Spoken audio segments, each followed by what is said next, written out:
at last I lay down.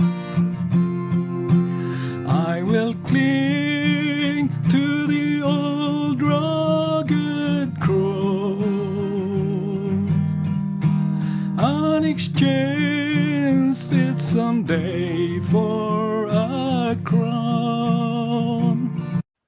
The 22nd Psalm is a wonderful Holy Week passage. The psalmist wrote 1,000 years before the crucifixion of Jesus, and 800 years before the Romans even thought up this method of death. The early church used these 7 sayings of Jesus to demonstrate that Jesus was meditating upon this passage as he was dying upon the cross. It brought comfort to suffering Christians then, and does so even now today. In other passages like Genesis chapter 22 and Isaiah chapter 53, we can see Old Testament prophecy of Jesus dying upon the cross. But the 22nd Psalm invites us to join for a few moments with Jesus in meditation as he was giving his life upon Mount Calvary for you and I. The 5th saying, Father, into your hands I commit my spirit. Verses 19 to 24.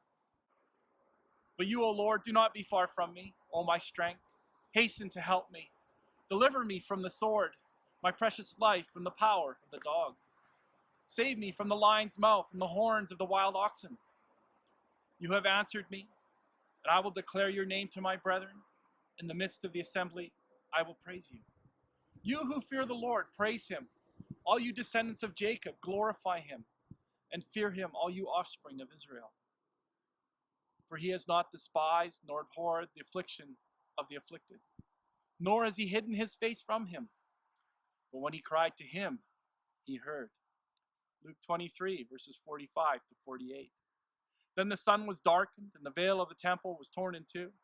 And Jesus had cried out with a loud voice. He said, Father, into your hands I commit my spirit.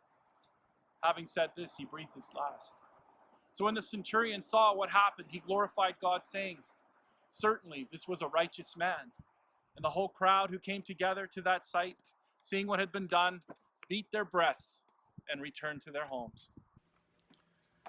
Jesus knew God's plan. Yes, forsaken because of sin, but not forgotten because of God's great love. Jesus looked forward and saw victory coming, because God would fulfill his purpose. Jesus did not live, nor did he die in vain. In this passage, the dogs are the Gentiles, the lions are the power of Rome, the wild oxen, or the bulls of Bashan, are the stubborn religious leaders. Upon the cross, in great pain and agony, Jesus saw God's purpose fulfilled. Even though it meant his own death and rejection by his own people, he still sees God as the waiting Father calling all prodigals home. Yes, it's true, God cannot look at sin, but God found a way to cast our sin behind his back, and even cast sin as far as the east is from the west. God did not forget the cries of his holy Son, nor does he forget a cry from any of his children.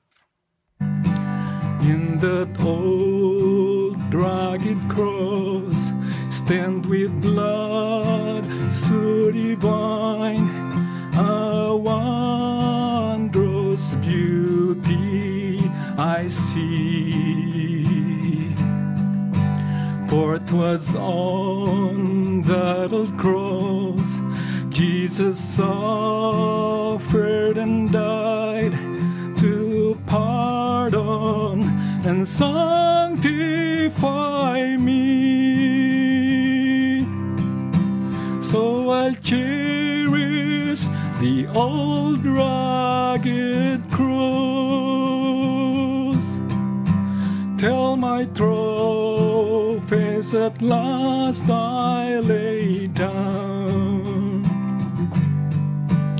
I will cling to the old rugged cross and exchange it someday for a crown. To the old rugged cross I will ever be true. Its shame and reproach gladly bear. Then he'll call me someday to my home far away, where his glory forever I'll share. So I'll cherish the old rugged cross, till my trophies at last I'll lay down. I will cling to the old rugged cross and exchange it someday for